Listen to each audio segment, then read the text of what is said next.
Hello friends, this is Professor Sominath Vitkari. I welcome you all in my online class. In this session, we are going to continue the topic direct and indirect speech.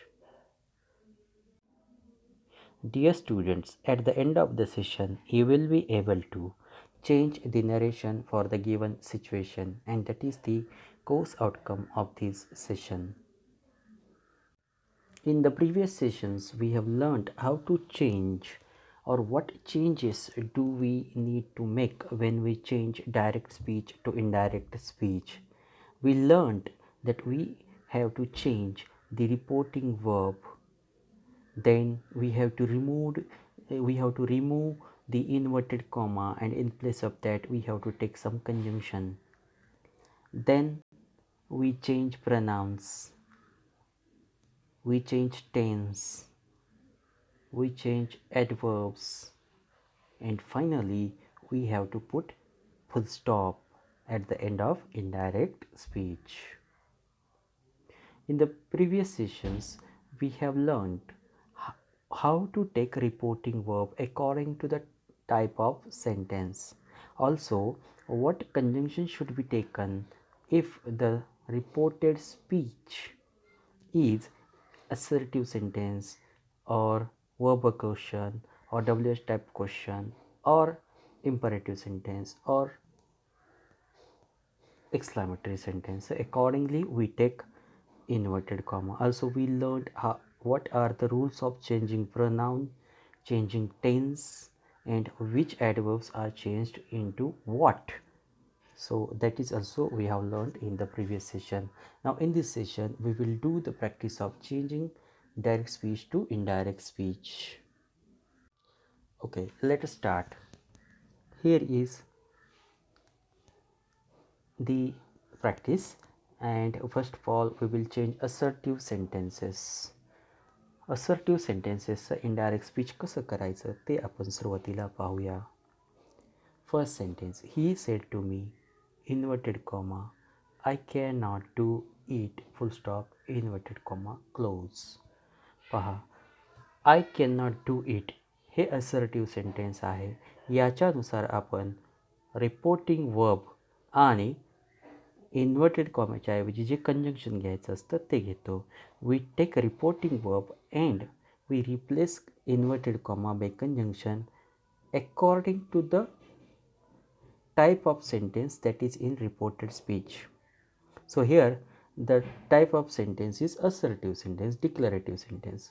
मग said to च्या ऐवजी आपल्याला told घ्यावं लागतं.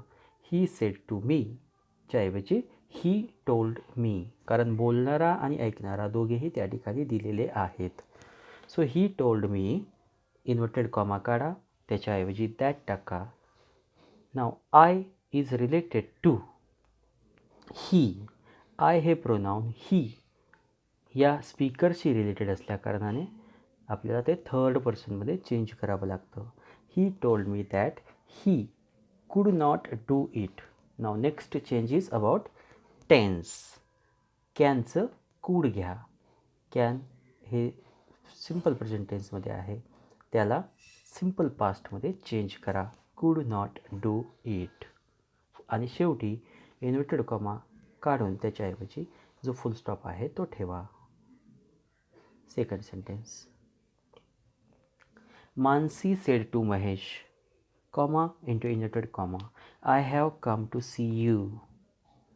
पहा, मी जे changes केलेले आहेत ते विशिष्ट चेंजेस विशिष्ट कलरमध्ये मी त्या ठिकाणी मेन्शन केलेले आहेत. एक्झाममध्ये जेव्हा तुम्ही डायरेक्टचं इनडायरेक्ट कराल त्यावेळी जो चेंज केला आहे त्याच्या खाली अंडरलाईन करा, म्हणजेच ते ओळखू येईल. मानसी सेड टू महेश, तर Mansi told Mahesh. Assertive sentence आहे म्हणून आपण टोल्ड घेत आहोत. मानसी टोल्ड महेश इन्व्हर्टेड कॉमाच्या ऐवजी that. I is related to Mansi. Okay, and Mansi is a feminine gender, that's why we are taking she. Mansi हे थर्ड पर्सन सिंग्युलर नाउन आहे आणि ते फेमिनाईन जेंडर आहे म्हणून आपण सी घेत आहोत.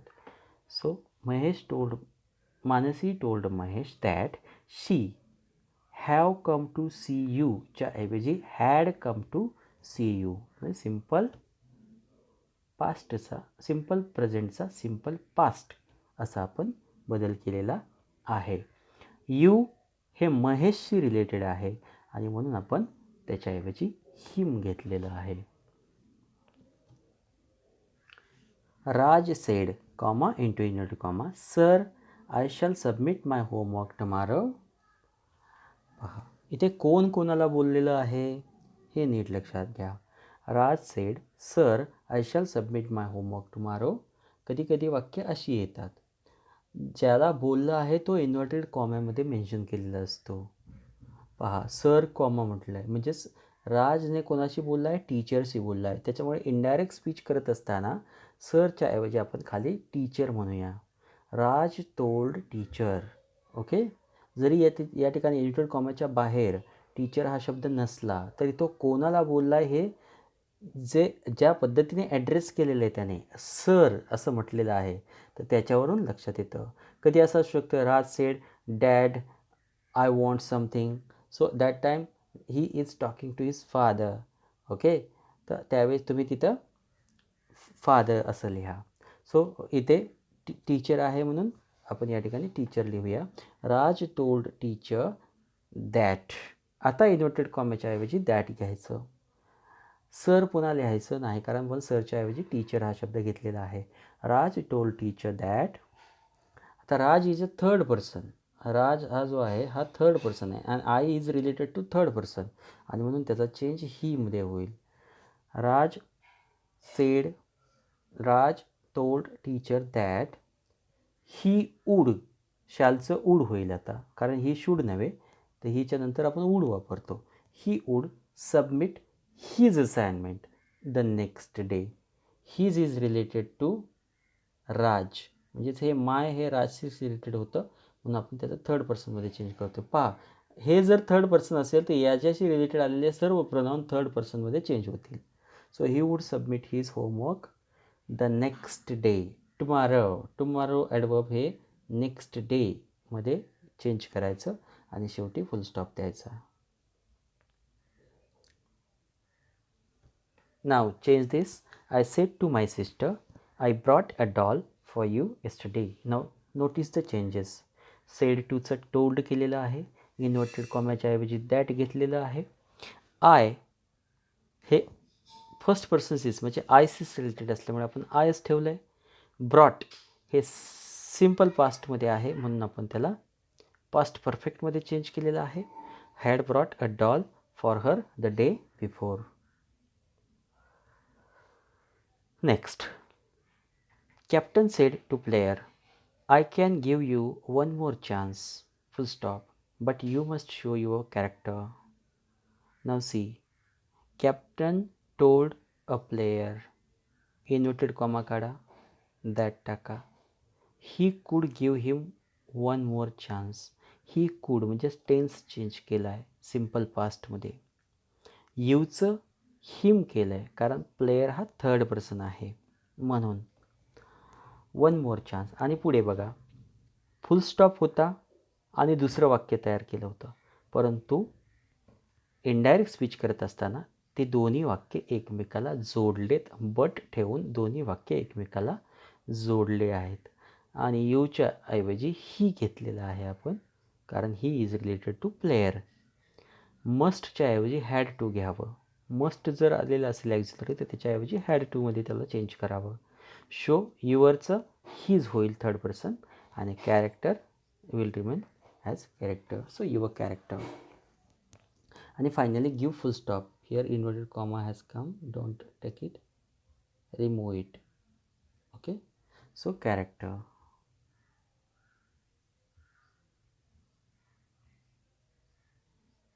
Now interrogative sentences to verbal or yes no type questions. Interrogative sentences कसे चेंज करायचे. इंट्रोगेटिव्ह सेंटेन्सेस कसे चेंज करायचे इनडायरेक्ट स्पीचमध्ये. He said to me do you work in this office. लक्षात ठेवा do you work in this office याला तुम्हाला assertive सेंटेन्समध्ये convert करावं लागेल. ओके, जशाचा तसा प्रश्न ठेवायचा नाही इनडायरेक्ट स्पीचमध्ये. आता डायरेक्ट स्पीचमध्ये बघा, डू म्हणजे सहाय्यकारी क्रियापद सुरुवातीला आहे, डू आहे, त्यानंतर सब्जेक्ट आहे, त्यानंतर वर्ब आहे, त्यानंतर उर्वरित वाक्य आणि क्वेश्चन मार्क आहे. मात्र इनडायरेक्ट स्पीचमध्ये असं करायचं नाही. इनडायरेक्ट स्पीचमध्ये अगोदर सब्जेक्ट घ्यायचा, नंतर क्रियापद, नंतर उर्वरित वाक्य. ओके, अशा पद्धतीनेच रचना करायची. ही रचना कोणत्या वाक्याची असते? असर्टिव्ह सेंटेन्सची असते. प्रश्नाला प्रश्न ठेवायचा नाही, शेवटी क्वेश्चन मार्क काढून त्याच्याऐवजी फुल स्टॉप द्यायचा. ओके, दुसरा चेंज पहा काय आहे. सेड टूच्या ऐवजी इथे क्वेश्चन आहे, म्हणजे सेड टूच्या ऐवजी आस्क्ड घेतलं. त्यानंतर इन्व्हर्टेड कॉमाच्या ऐवजी इफ घेतलं. इन्व्हर्टेड कॉमाच्या ऐवजी इफ का घेतलं? तर दिलेलं हे जे वाक्य आहे हे वर्बल क्वेश्चन आहे, येस नो टाईप क्वेश्चन आहे, म्हणून इफ हे कंजंक्शन घेतलं. लक्षात ठेवा, चुकूनही त्या ठिकाणी दॅट हे कंजंक्शन घेऊ नका. बाकीचं सर्व बरोबर असेल, तिथं दॅट टाकलं तरी तुमचं वाक्य चुकलं. Okay, so take if there. त्यानंतर प्रोनाऊनचे चेंजेस वगैरे नियमानुसार करून घेतले. डू काढून टाकलं, त्याचं साधं वाक्य करायचं आहे. सब्जेक्ट घ्या, you is related to he. Okay, he said to me. Okay, do you work in this office? तो मला म्हणाला, तू या ऑफिसमध्ये काम करतोस का? म्हणजे you is related to me. Me is a first person, so I am taking it as I. Okay, so if I simple पास्टमध्ये चेंज होईल आता, कारण जे दिलेला प्रश्न आहे हा सिम्पल प्रेझेंटमध्ये आहे, म्हणून त्याचा सिम्पल पास्ट करा. वर्कड, वर्कचं worked in that office. This is change to that. शेवटी पहा, फुल स्टॉप दिलेला आहे. लक्षात ठेवा, क्वेश्चन मार्क काढला आहे आणि फुल स्टॉप दिलेला आहे.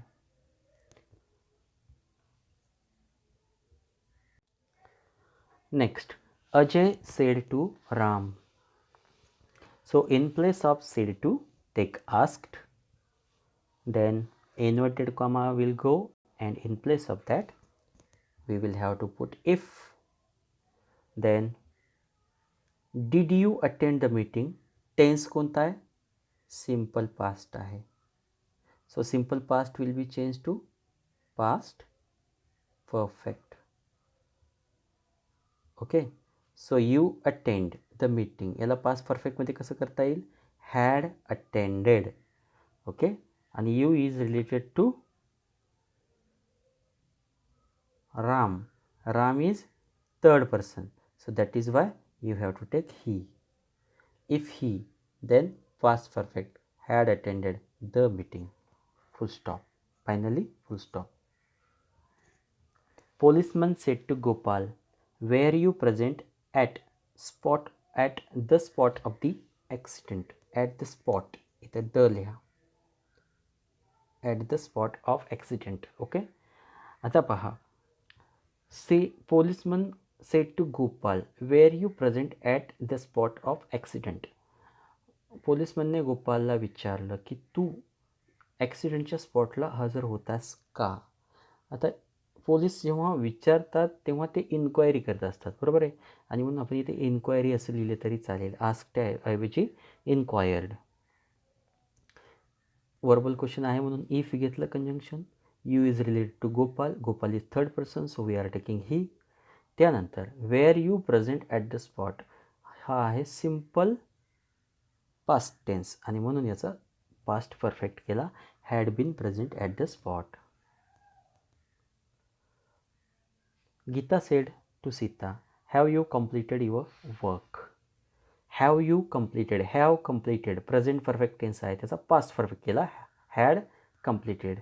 बाकीचे चेंजेस आहे तसेच. Geeta said to Sita, if she had करा इथे. If she had completed her work. His नव्हे, her work. Okay, if she had completed her work.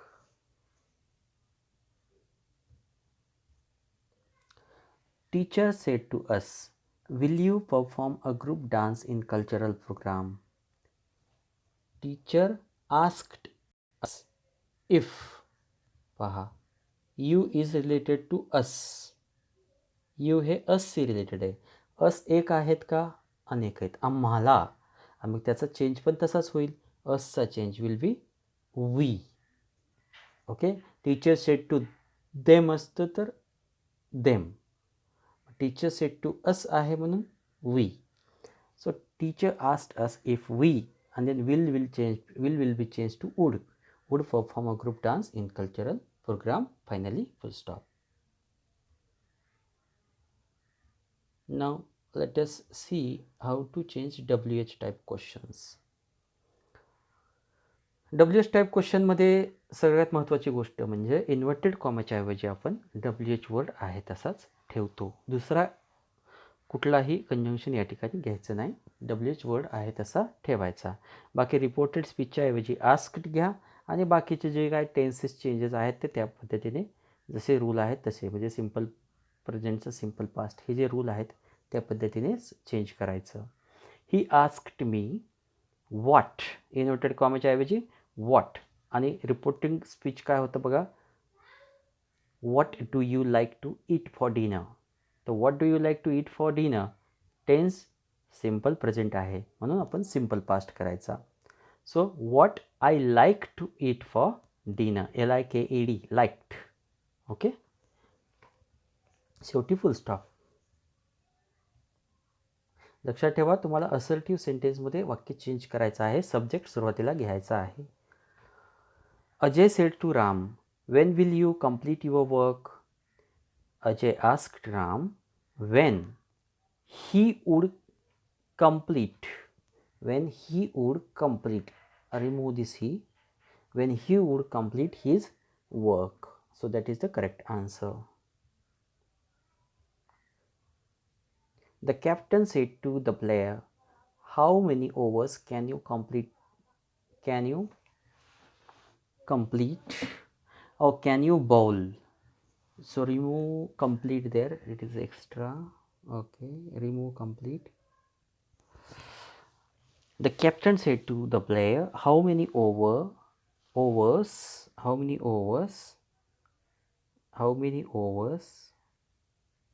can you bowl? So consider the sentence like this, how many overs can you bowl? त्याचा change कसा झाला बघा. The captain ask the player how many, बघा how जसं तसं ठेवला, how many overs, त्यानंतर subject घेतला ही कुड बोल, कॅनचं कुड.